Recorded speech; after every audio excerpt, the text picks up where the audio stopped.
Hello, I'm Anne Marie, and this is AM Astro. Thank you for coming to my channel and watching my predictions for the ACC basketball tournament that is ongoing now in Charlotte, North Carolina. So I missed a game. I slipped one in at the top there that there wasn't anybody playing into that game. It was just two higher seed opponents playing, and so I missed that one. Oops. But it was Georgia Tech, and Georgia Tech was playing Virginia, and Georgia Tech won. So they are now going to be playing Duke tomorrow at noon, Charlotte time, Eastern Coast time. So I've pulled that chart and am going to make a prediction on that based on John Frawley's event prediction system. And so here's the chart: Duke versus Georgia Tech, March 13th, 12 noon. And this one has a lot of things going on in it. Duke is the favorite because it's the lower seed. We can switch back to that bracket so we can see that Duke is actually #1 seed and Georgia Tech is #8 seed. And so that's where Georgia Tech has slipped into that spot right there. So Duke gets the first house, which is Gemini, ruled by Mercury. So we look for house placement of the rulers. So Mercury is in the 11th house, nothing. They also get the 10th house, which is Aquarius, ruled by Saturn, and Saturn is in the 10th house. So that gives Saturn some strength, but Saturn is combust. So, and now Georgia Tech is the 7th house, Sagittarius, which is ruled by Jupiter, and Jupiter is on the cusp of the first house. So that's similar to the other games that we had where the Lord 7 was on the midheaven. So anytime the opposing team is, or anytime a Lord is on the opposing team's cusp, that is a favor or testimony for the team that is doing the threatening there to win. So that is a testimony for the underdogs to beat Duke. Now, I don't know a lot about college basketball, but I do know that Duke is a basketball powerhouse. So, and they're the #1 seed. So this is kind of what are we talking about here? Now, it is a wide, it's 5.5 degrees. So that might be considered too far. So anyway, so then we look at Lord 4, which is the sun, and the sun is in the 10th house. So again, we've got somebody in the other side. It's in the, yeah, if it was applying to the cusp, it would be good, but because it's in the house, it's kind of like you're captured by the enemy. But now it's past Saturn, and Saturn is, so the sun is faster than Saturn. So even though they're close, i.e. conjunct, it's a past aspect.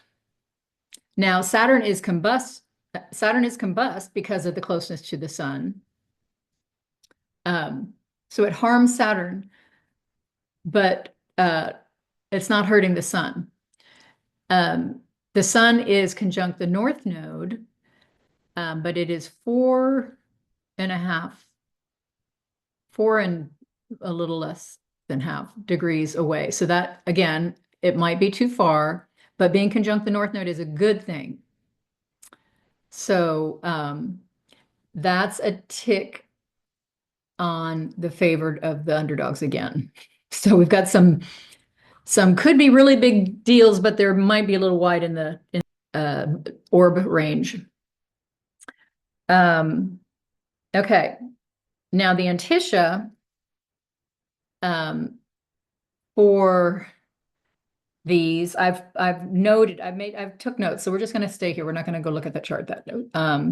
But Lord 1's Mercury, and Mercury's Antisha is in the 4th, just past the moon. It's but it's 20 degrees Virgo. So it's 4 degrees and 11 minutes in front of the moon, which the moon will, any aspect to the moon is good. It doesn't matter what the aspect is. When we're dealing with part of fortune, it changes. But if any of the lords are, or their antitia are in aspect to the moon, it's good. So, so the moon conjunct the antitia of Lord One is a positive thing for the favorites. So that's a good thing for Duke. Then Lord 10, Saturn in the 10th combust, and its antitia is in the 5th house. So that's nothing. Georgia Tech, Lord 7 is Jupiter in the 1st on the cusp, and then its antitia is in the 2nd house. So not in play. And Lord 4, the Sun, as we said, is in the 10th, conjunct the North Node, and its antitia is in the 5th, so not in play. The Moon is in the 4th house, which favors the underdog.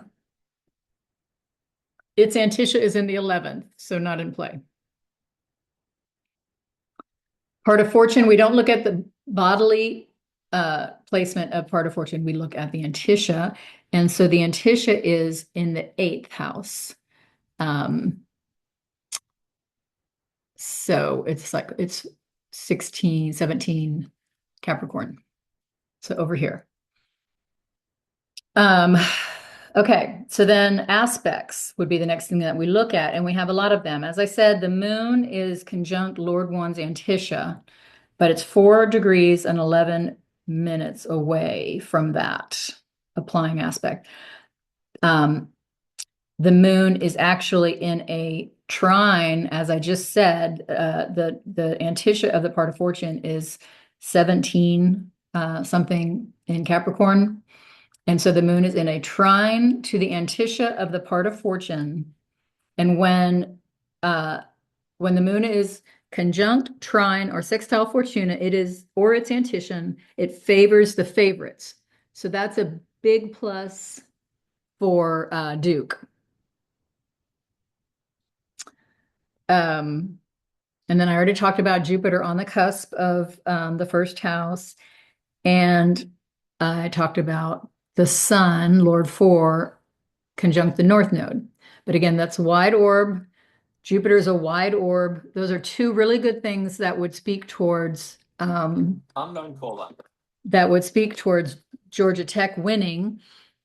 But then we have the overwhelming testimony of the antitia of Lord 1. So first the moon would cross the trine to the antitia of part of fortune at moving 1 degree and 25 minutes. And then the next thing it would do is conjunct the antitia of Lord 1 at 4 degrees and 11 minutes. So those 2 things say that Duke will win. So I'm picking Duke. So we will, please stay tuned because I'm going to do another video right after this one with the Wake Forest. Let me look and see. Wake Forest at 2:30 tomorrow. So North Carolina beat Notre Dame and they're now slipped into this slot right here. So yeah, I'll do that video next. So thanks for watching, and please, please, please feel free to comment, like, share, subscribe if you haven't, and hit that bell for notifications. I'm going to be posting videos for the next month with all this basketball going on. Probably at some point I'm going to be like, I've lost too many now. I haven't, there's no point in me doing these anymore. But every single time I do one, I learn something new because I've got the book open at all times and I'm, researching, what does that say? What does it say? And I've underlined things over and over again. So anyway, thanks so much for watching and we will see you soon. Bye-bye.